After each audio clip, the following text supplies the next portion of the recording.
ஒரு ஊர்ல ஒரு ஹாஸ்பிட்டல் இருந்துச்சு. அந்த ஹாஸ்பிட்டல்ல ஒரு நர்ஸ் இருந்தாங்க. அந்த நர்ஸ ஒரு மோகினி பிசாசு பிடிச்சிருந்துச்சு.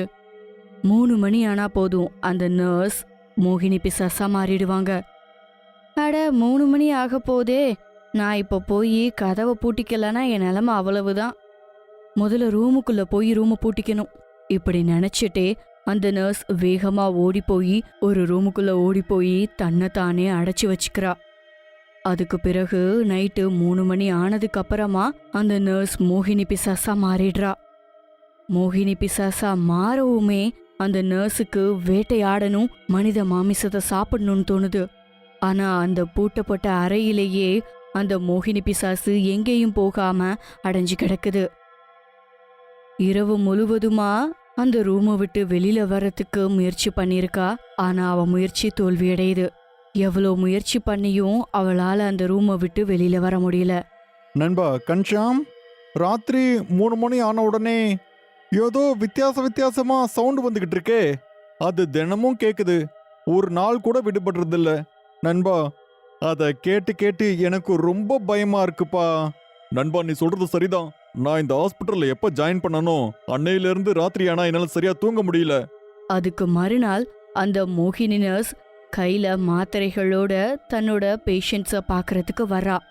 அட நர்ஸ் மேடம், வணக்கம். நீங்க எப்படி இருக்கீங்க? நான் நல்லா இருக்கேன் டிங்கு, நீங்க எப்படி இருக்கீங்க? உங்களுக்கு உடம்பு எப்படி இருக்கு? நர்ஸ் மேடம், எல்லாமே நல்லா தான் இருக்கு. ஆனா ஒரு விஷயம் மேடம், ராத்திரி ஆனா மட்டும் இந்த ஹாஸ்பிட்டல்ல இருந்து ஏதோ வித்தியாசமா சத்தம்லாம் கேட்டுட்டு இருக்கு மேடம். அந்த சத்தத்தை கேட்டு நாங்களும் ரொம்ப பயந்து போயிட்டோம். மேடம், உங்களுக்கு அந்த மாதிரியான சவுண்ட் தினம் கேட்டுட்டு தான் இருக்கா? இல்லையே இல்லையே, எனக்கு எதுவும் சத்தம் கேட்கலையே. ஒருவேளை அது உங்க மனப்பிரமையா கூட இருக்கலாம். சில நேரங்கள்ல மாத்திரையோட பவர் கூடினா கூட இந்த மாதிரி நடக்கும். நீங்க ஒன்றும் கவலைப்படாதீங்க அப்படின்னு சொல்லிட்டு அவ அந்த ரூமை விட்டு போயிடுறா. அங்க இருந்த எல்லாரும் அவளையே ஆச்சரியத்தோட பாத்துட்டு இருந்திருக்காங்க. கொஞ்ச நாள் போகவே அந்த ஹாஸ்பிட்டல்ல லாலியா அப்படின்ற வியாபாரி அட்மிட் ஆகுறாரு. அண்ணா, உங்களுக்கு என்னாச்சுன்னா நீங்க எதுக்காக இந்த ஹாஸ்பிட்டல்ல அட்மிட் ஆகிருக்கீங்க? தம்பி, கடந்த 2 நாட்களா எனக்கு உடம்பு சரியில்லைப்பா. அதுக்காக தான் நான் இந்த ஹாஸ்பிட்டல்ல வந்து அட்மிட் ஆயிருக்கேன். அதுக்கு பிறகு நர்ஸ் லாலியாவோட மருந்தோட லாலியாவை பார்க்க வராங்க. இவ்ளோ அழகான நர்ஸை பார்த்து லாலியா தன்னோட மனசை பறி கொடுக்கறாரு. அந்த நர்ஸை பார்த்த உடனேயே லாலியா அவ மேல காதல் வயப்பட்டிருக்காரு. அட, என்னங்க உங்க மருந்து எடுத்துக்கோங்க. நாளைக்கு தான் டாக்டர் உங்களை வந்து பாப்பாங்க, சரியா? உங்களுக்கு ஏதாவது பிரச்சனைனா என்கிட்ட சொல்லுங்க. மேடம், கொடுங்க. உங்க கையால நீங்க விஷத்தை கொடுத்தா கூட நான் குடிப்பேன் மேடம். நீங்க என்ன சொன்னீங்க? இல்ல, அப்படிலாம் இல்ல. நான் என்ன சொல்ல வந்தேன் அப்படின்னா, நீங்க எனக்கு மெடிசனை கொடுங்க, நான் அதை எடுத்துக்கிறேன்னு சொல்ல வந்தேன். அதை கேட்டு கோவமா மருந்து அவர்கிட்ட கொடுத்துட்டு நர்ஸ் அங்கிருந்து போயிடுறாங்க. நண்பா கஞ்சாம், உனக்கு ஒரு விஷயம் தெரியுமா? புதுசா வந்திருக்காருல ஒரு பேஷண்ட், அவரு நர்ஸ லவ் பண்றாருன்னு நினைக்கிறேன். நல்ல வேலை பார்த்துக்கிட்டு இருக்காரு. ஆனா ஒரு நர்ஸ் கிட்ட எப்படி பிஹேவ் பண்ணணும் அப்படிங்கிறது உங்களுக்கு தெரியாதா? அவங்கள ரொம்ப டிஸ்டர்ப் பண்ணிடாதீங்கண்ணா, இல்ல மாட்டுக்கு போடுற ஊசி இருக்குல்ல, அதை போட்டு விட்டுருவாங்க. அட என்னப்பா, நான் இந்த கிராமத்தோட ராஜா. நான் இந்த ஊர்லயே பெரிய மைனரு. எனக்கு என்ன வேணுமோ நான் அதை எடுத்துப்பேன். இரவு நேரம் வர ஆரம்பிக்கவே, அட கடவுளே, மணி 3 ஆக போகுதே. இன்னைக்கு என்ன நேரம் இவ்ளோ வேகமா ஓடிடுச்சு? நான் வேகமா போகணும். அதுக்கு பிறகு வேகமா போய் அந்த காலியான ரூமுக்குள்ள எப்பவும் போல தன்னைத்தானே அடைச்சி வச்சுக்கிறா அந்த நர்ஸ். ஆனா வந்த அவசரத்துல அந்த ரூமோட கதவை மூடுறதுக்கு மறந்து போயிடுறா அந்த நர்ஸ். அதனால அந்த கதவு திறந்தே இருந்திருக்கு. நேரமாக ஆக இரவு 3 மணியும் ஆகுது. அந்த நர்ஸும் மெல்ல மெல்ல மோகினி பிசாசா மாறிடுறா. மோகினி பிசாசா மாறவும் அந்த நர்ஸ் ரொம்ப ஆக்ரோஷமா கத்த ஆரம்பிக்கிறா. ஐயோ, சாக போறோம்டா. தம்பி டிங்கு, அந்த சவுண்டு எங்க இருந்து வந்துகிட்டு இருக்கு? அது பேயோட சவுண்டு மாதிரியே இருக்கு. நீங்க சொல்றது சரிதான்னா, அந்த வாய்ஸ் இருக்குல்ல, அது தினமும் கேட்டுக்கிட்டே இருக்கு. அந்த சவுண்டால எங்களால ஒரு ராத்திரி கூட நிம்மதியா தூங்க முடியல. ஆனா நீங்க ஒன்றும் கவலைப்படாதீங்கண்ணா, அந்த சவுண்ட் இருக்குல்ல, காலையில விடிஞ்ச உடனே அது ஆட்டோமேட்டிக்கா நின்னுடுண்ணா. தம்பி, இந்த சவுண்ட பத்தி நீ அந்த நர்ஸ் கிட்ட சொன்னியா? அப்படி சொல்லியிருந்தா அவங்க கொஞ்சம் கவனமா இருப்பாங்க இல்லையா? அட அண்ணா, உங்களுக்கு என்ன பைத்தியம் பிடிச்சு போயிருச்சானா? அந்த நர்ஸ் கிட்ட இருந்து கொஞ்சம் தூரமாவே இருங்க, இல்லனா உங்களுக்கு பெரிய பிரச்சனை ஆயிடும். அட தம்பி, எதுவும் நடக்காது, நீ இங்கே இரு, நான் போய் அந்த நர்ஸை பார்த்துட்டு வரேன். அதுக்கு பிறகு லாலியா தன்னோட பெட்ல இருந்து எழுந்து நர்ஸ தேடி போறாரு. நர்ஸ் மேடம், நீங்க எங்க இருக்கீங்க? நர்ஸ் மேடம், நீங்க எங்க இருக்கீங்க? இங்க பாருங்க, நான் இங்க தான் இருக்கேன். எனக்கு தெரியும் மேடம், நீங்க இந்த மாதிரியான சவுண்ட போட்டு என்ன தனியா கூப்பிடுறீங்கன்னு நல்லாவே தெரியும். பாருங்க, நான் இங்க தான் இருக்கேன், எனக்கு புரிஞ்சிருச்சு. அட, நீங்க எதுவும் வெக்கப்பட வேண்டிய அவசியமே இல்ல. அட, என் ராணியே, எங்க இருக்கீங்க? இங்க பாருங்க, உங்க ராஜா நான் வந்துட்டேன். அதுக்கு பிறகு லாலியா நடந்து அந்த ரூம அடையிறாரு. அந்த ரூம் பக்கத்துல போனதும் அந்த ரூமுக்குள்ள இருந்த காட்சிய பார்த்ததும் அங்க உட்கார்ந்துட்டு இருந்த அந்த மோகினி பிசாச பார்த்து அவருக்கு ரொம்பவே பயமாகிடுது. ஐயோ, சாக போறனே, இவ பேயி! ஓடுறா ஓடு, நான் சாக போறனே, இங்க வந்து நான் மாட்டிக்கிட்டனே. உள்ள இருந்து லாலியாவை பார்த்த அந்த மோகினி பிசாசும் அலர்ட் ஆகி அவரை துரத்துறதுக்கு நினைச்சிருக்கு. அப்படியே வர அந்த ரூமோட கதவு திறந்திருந்தத பார்த்து ரூமை விட்டு வெளியில வந்துருது. அத பார்த்து லாலியா பயந்து அந்த வார்டை விட்டே ஓடி போயிடுறாரு. இந்த பயங்கரமான சம்பவத்தால அவரோட உடல் நிலைமை இன்னமும் மோசமாகிடுது. அவர் ஓடி போய் தன்னோட பெட்டுக்கு கீழே ஒளிஞ்சுக்கிறாரு. அட கல்யாணா, என்னடா பாத்தீங்க? பார்க்க அப்படியே பேய் அரைஞ்சு போன மாதிரியே இருக்கீங்க. மோசமான கண்டிஷன்ல இருக்கீங்க. அட டிங்கு தம்பி, அந்த நர்ஸ் ஒரு பேய்.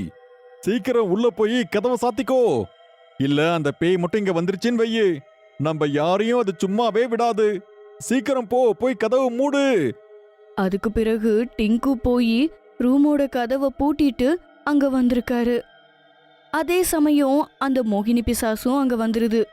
கதவை திறங்க, எனக்கு பசிக்குது, நான் 3 நாளா எதுவுமே சாப்பிடல. இந்த பாலா போன நர்ஸ் என்ன தினமும் அந்த ரூமுக்குள்ளேயே பூட்டி வச்சிடுவா. அதனால என்னால வெளியில வர முடியாது.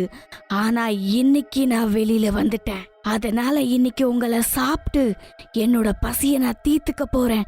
கதவை திறங்க, நான் உங்களை சாப்பிடணும். எனக்கு பசிக்குது, கதவை திறங்க. ஐயோ கடவுளே, நாம இப்படி மாட்டிக்கிட்டோமே. நண்பா கஞ்சாம், இது எல்லாத்துக்கும் காரணம் இவரோட லவ்வர் லலியா தான். என்னன்னா ரொம்ப ஆர்வமா இருந்தீங்க, ரொம்ப எக்ஸைட்டிங்கா லவ் பண்ணீங்க போல. ஆனா இப்ப பாருங்கண்ணா, நீங்க எதுக்கு இப்படி டேபிள் பின்னாடி ஒளிஞ்சுக்கிட்டு இருக்கீங்க? இங்க இருந்து வெளியே போங்கண்ணா, போங்க. உங்க லவ்வர் வந்திருக்காங்கல்ல, போய் பாருங்கண்ணா. தம்பி டிங்கு, என்ன மன்னிச்சிருப்பா. அந்த பொண்ணோட அழக பார்த்து நான் அறிவை இழந்துட்டேன். அவ பேயா மாறுவான்னு எனக்கு கண்டிப்பா தெரியாதுப்பா. ஐயோ சாக போறமே. ஐயோ கடவுளே, எங்களை காப்பாத்துங்க. அட கதவை திறங்க, உங்களை பார்த்தா கதவை திறக்கிற மாதிரி தெரியல. இருங்க, உங்களுக்கு சரியான பாடம் சொல்லித்தரேன். அப்படி சொல்லிட்டு அந்த மோகினி பிசாசு ரொம்ப பலமா கதவை தட்ட ஆரம்பிச்சிருக்கு. தம்பி லலியா, அவ ஒருவேளை கதவு உடைச்சிருவாளோ? கதவு உடைச்சிட்டு உள்ள வந்துருவாளோ?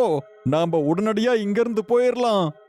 அதுக்கு பிறகு அவங்க 3 பேரும் வார்டோட விண்டோ வழியா எகிரி குதிச்சு ஹாஸ்பிட்டலை விட்டே ஓடி போயிடுறாங்க.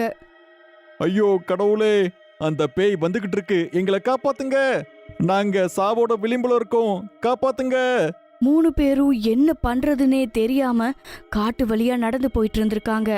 அங்க அவங்க ஒரு பழைய வீட்டை பார்த்திருக்காங்க. 3 பேருமே வேற வழி இல்லாம அந்த வீட்டுக்குள்ள நுழையிறாங்க. ஐயோ, நாம பொழைச்சிட்டோம்.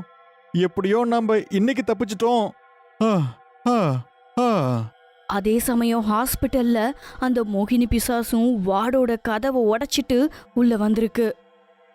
ஆனா உள்ள வந்து அவங்க யாருமே இல்லாதத பார்த்து அந்த மோகினி பிசாசு கோவம் அடைஞ்சிருக்கு. யார் நினைச்சாலும் உங்க 3 பேரை இன்னைக்கு காப்பாத்தவே முடியாது. என் கையில இன்னைக்கு நீங்க செத்தீங்க.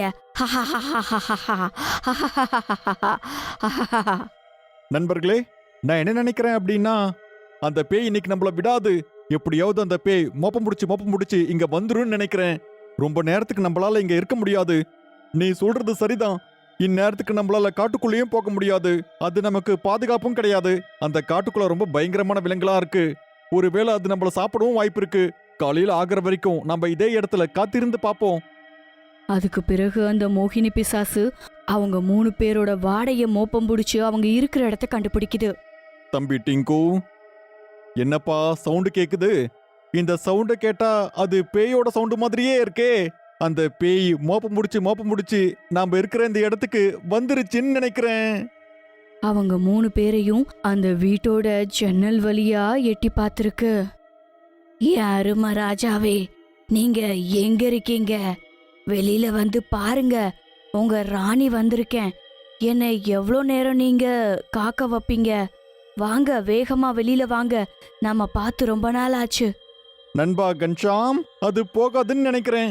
நான் இவனோட காலை பிடிச்சுக்கிறேன், நீ போய் இவனோட கழுத்து பிடிச்சுக்கோ. அப்படியே நம்ம இவனை இங்க இருந்து தூக்கி போட்டுடலாம். அப்புறம் எப்படியோ நம்ம இன்னைக்கு தப்பிச்சுக்கலாம். என்னப்பா பேசிக்கிட்டு இருக்கீங்க? என்ன பண்ண போறீங்க? ஐயோ கடவுளே, ஐயோ நீ என்னப்பா சொல்லிட்டு இருக்க?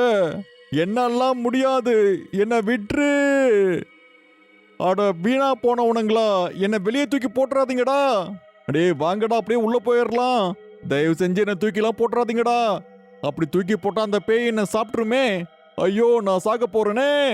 ஐயோ, நான் சாவோட விளிம்புல இருக்கேன். நான் சாக போறேன்.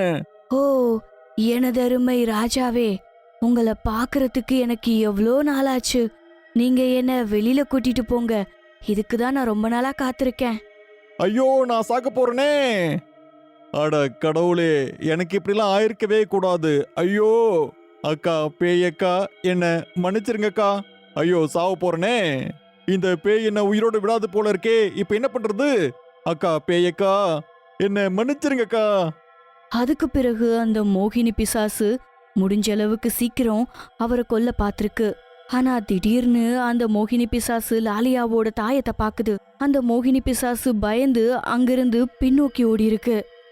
பேயக்கா, பேயக்கா, மன்னிச்சிருக்கா. இனிமே எந்த ஒரு பொண்ணையும் நான் 7 எடுத்து கூட பார்க்க மாட்டேங்க்கா. தயவு செஞ்சு என்ன விட்டுருங்க. கண்ணை திறந்து பார்த்த லாலியாவுக்கு அந்த மோகினி பிசாசு அவரை தாக்காதது ரொம்ப ஆச்சரியமா இருந்திருக்கு. அந்த மோகினி பிசாசு எதையோ பார்த்து பயந்து நிக்க அவரோட தாயத்தையே அந்த பேய் பார்த்துட்டு இருந்திருக்கு. அட என்னாச்சு இவளுக்கு? என்னாச்சு? இவ என்ன கொல்லணும்னு தானே வந்தா? அப்புறம் இவ எதுக்காக அப்படியே பின்னாடி போயிட்டு இருக்கா? வராத, என் பக்கம் வராத, ஓடி போயிடு, பின்னாடி போ. ஓ அப்படியா, இதான் விஷயமா? இவ என் தாயத்தை பார்த்து பயந்துகிட்டு இருக்கா. ஆ, நண்பா கன்ஷாம், வெளியே என்னப்பா நடந்துகிட்டு இருக்கு? அந்த லலியாவை பார்த்து அந்த பேய் ஏன் பயந்துகிட்டு இருக்கு? நண்பா டிங்கு, அங்க பாரு, லலியா கழுத்துல போட்டிருக்கிற தாயத்தை பார்த்து அந்த பேய் பயந்து போயிருக்கு. வா, இனிமே நம்ம பயப்பட வேண்டிய அவசியமே இல்ல. வா, நம்ம வெளியே போலாம். அதுக்கு பிறகு அவங்க 2 பேரும் லாலியாவை நோக்கி ஓடி வந்திருக்காங்க. லலியா அண்ணா, நீங்க போட்டிருக்கிற அந்த தாயத்து உங்களை காப்பாத்திருச்சுனா, இப்ப நம்ம அந்த பேய்க்கு ஏதாவது ஒண்ணு பண்ணியே ஆகணும்னா, இல்லனா இந்த பேய் நம்ம யாரையும் உயிரோட விடவே விடாது. நீ சொல்றது சரிதான் தம்பி, ஆனா என்ன பண்றது? நீங்க ஏதாவது பண்ணுங்க. நீங்க போட்டிருக்கீங்கல்ல அந்த தாயத்தை எடுத்து அத அந்த பேயோட கழுத்துக்கு தூக்கி போட்டுருங்க. அப்புறம் பாருங்க, நீங்க போட்டிருக்கிற அந்த தாயத்து எவ்வளோ பவர்ஃபுல்லா இருக்கும்னு. லாலியா அதுக்கப்புறம் அவரோட தாயத்தை எடுத்து அவளோட தலைக்கு மேல தூக்கி போட்டிருக்காரு. அது அந்த மோகினி பிசாசோட கழுத்துல போய் விழுந்திருக்கு. அட அட, நீ என்ன பண்ண? ஐயோ ஐயோ, நான் செத்து போறேன். ஐயோ ஐயோ ஐயோ, என்னை காப்பாத்துங்க, என்னை காப்பாத்துங்க, என்னை மன்னிச்சிருங்க, என்னை மன்னிச்சிருங்க, என்னை மன்னிச்சிருங்க, என்னை காப்பாத்துங்க, என்னை காப்பாத்துங்க. அப்படியே அந்த நர்ஸை பிடிச்ச அந்த மோகினி பிசாசும் அவளை விட்டு நீங்கி இருக்கு.